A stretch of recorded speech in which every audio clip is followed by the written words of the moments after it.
Hey, good morning, good afternoon, good night, great day. This is the 4th day of July, and I am in celebration mode. By the time you see this, it'll be a week or so later, but I'm in celebration mode because today is my grand princess, Imani's double-digit birthday. She's 10 years old, and I celebrate her, I salute her. She is an awesome kid. She just loves me and I love her back. And so I want to say happy birthday to Imani and all July birthdays. We celebrate you. I am Jewel Wilson Murphy and I am here with All Photos Considered. And you all know if you mention my name, you will get 10% off your photo need.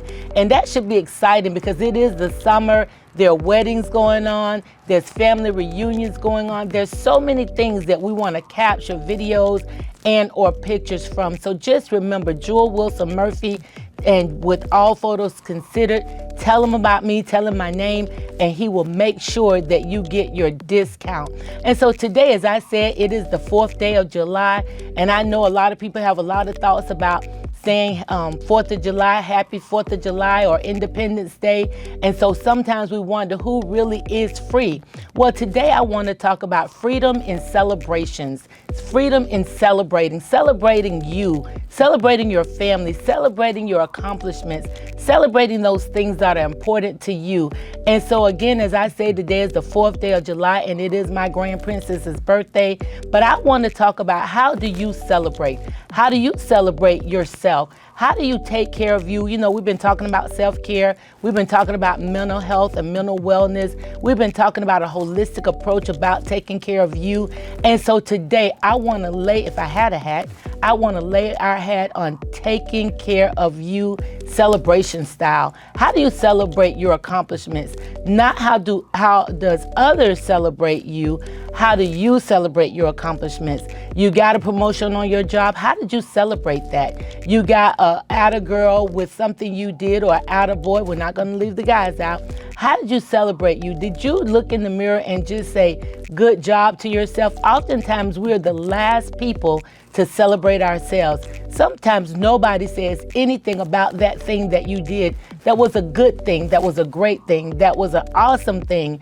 But it's really okay to say, I'm celebrating me. It's really okay to give yourself an atta-girl or an atta-boy. It's really okay to go out and to dinner, to just take yourself out to celebrate that one thing that you accomplishment. Celebrate you. Celebrate your health. Celebrate your mental stability. Celebrate your family. Celebrate the things that you want to walk into.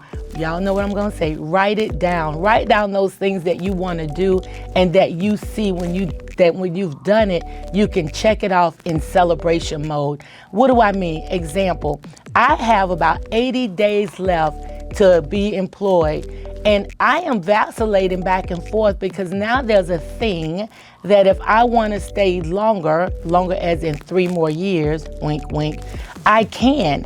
And that is a celebration in and of itself. One celebration is that I've worked long enough that I can retire, and I'm young enough that I can retire and do other things. Hang out with my grandkids, that's celebration because I love being with them. Hang out with my children, I love being with them. Hang out with myself, I love being with me too.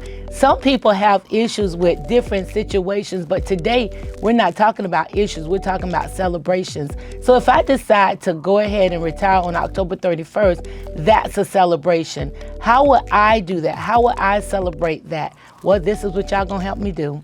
Write down below, what would you think celebration of 36 years of employment for me and I retire?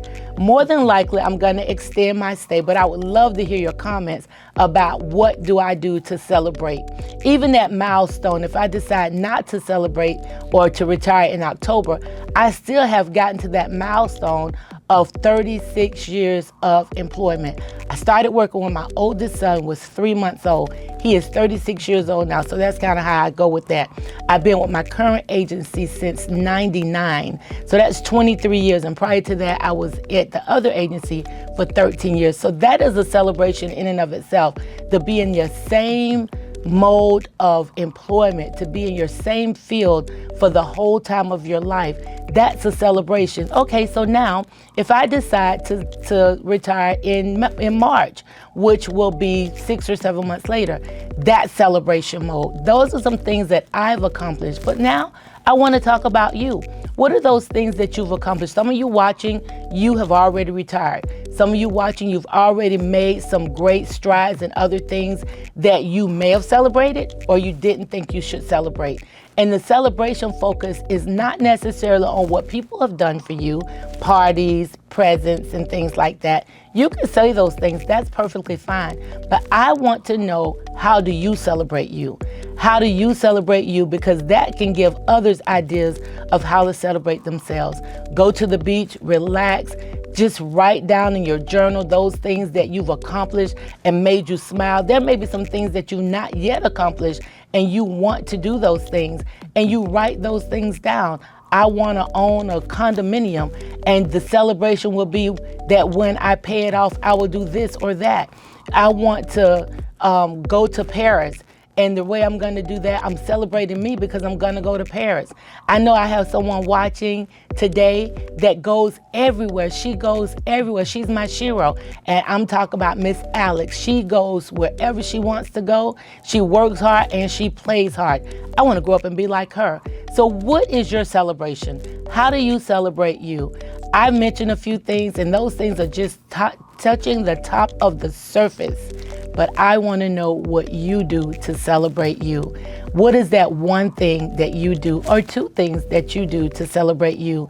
This is a great day. We are here. It's real hot outside. So a couple things I want to mention. Please make sure you're hydrating yourselves.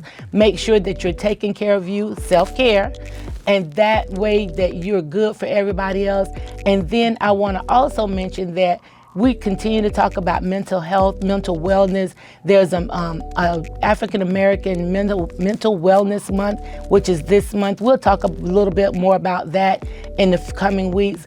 And then you all know that it's July and we're just 1 month away before our children go back to school. We still are concerned, or maybe not so concerned, but we still want to make sure that our children are taken care of, that they are being hydrated, that if they're in summer camps and things like that, that they're getting the best care that they can get. And if you have to leave them at home, make sure you're checking on them, because idle minds, you all know the rest. And so we just want to make sure that when we are thinking about those things that we deal with every single day, the heat, it was 100 degrees in my car yesterday, even with the air on. So I can only imagine how hot it is outside. I don't stay outside long. I get from A to B and that's it. And so I am so glad that you are here with us. Remember, this week's segment is about celebrating you. How do you do that? How do you celebrate you? I want to glean from your answers because I need to know a little bit more about how to celebrate me. I'm pretty good at celebrating others, but I want to know some of the things that you do to celebrate you. Hey, will y'all have a great week? And will you all like, share, subscribe? Don't forget to comment. I love reading your comments. And please, please, please make sure whatever your photo or media need is, you contact All Photos Considered to get your 10% off. Have a great week.